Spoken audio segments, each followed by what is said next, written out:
Ang tindi nung tayo nyo kahapon Tsaka yung mga diin, yung emphasis. Yung diin nyo kahapon, bakit ba umabot na dun yung para kayong bulkan na pumutok na eh? Parang ang tagal nyo nang nagtitimpi Oo, Senator.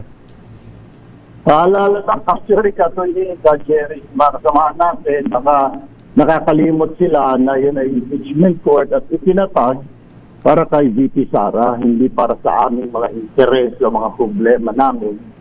Yung mga problema tulad po ng sinabi ni Senator Soto, mga problema natin, doon natin dalhin sa Senado, sa pagbubukas ng Senado. Hindi yan ang tamang lugar o venue na magre-reklamo patungkol sa mga kaso laban sa aming mga sarili o mga nangyayari sa aming mga kasamahan. That is not the right venue. So, pinaalala lang natin sa kanila na hindi ito. Ito ay sinasayang natin ang oras natin ng Vice President na sa halip tukuyin ang kanyang pakinggan, ang kanyang depensa, pakinggan ang mga nag-aakusa sa kanya. Nauubos yung oras. Kagaya kahapon, 30 minutes, sinayang namin. Doon lang paikot-ikot sa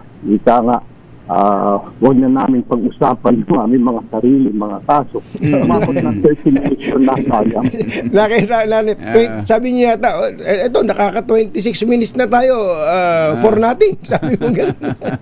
Oo nga, Pero lang tinuro mo pa yung relo, Senator Erwin Opo, kailangan lang po siguro palalahanan. Siguro stress na rin.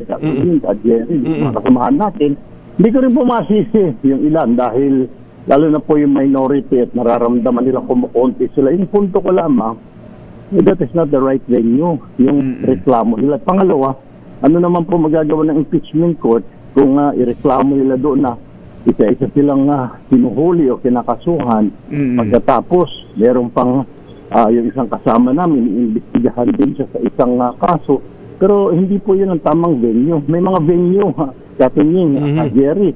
Tulad sa Presko, nandiyan naman yung aming Senate Press. Nandiyan din yung mga Facebook, YouTube Live. Pwede naman sila doon mag-rant, di ba? Wag lang doon kasi, kawawa, yung nakasalang na kaso ang BP. Kahit ako siguro, pag may impeachment case, kakabaka-baka dyan, di ba? Kung baka hindi ka may pagtanggol ng tama, o baka may mabigat na ebidensya. So, kailangan madaliin din kasi sabi nga, justice delayed is just denied. Sa bawat minuto, bawat oras na sinasayang mo dyan, nasasayang din yung oras ng respondent.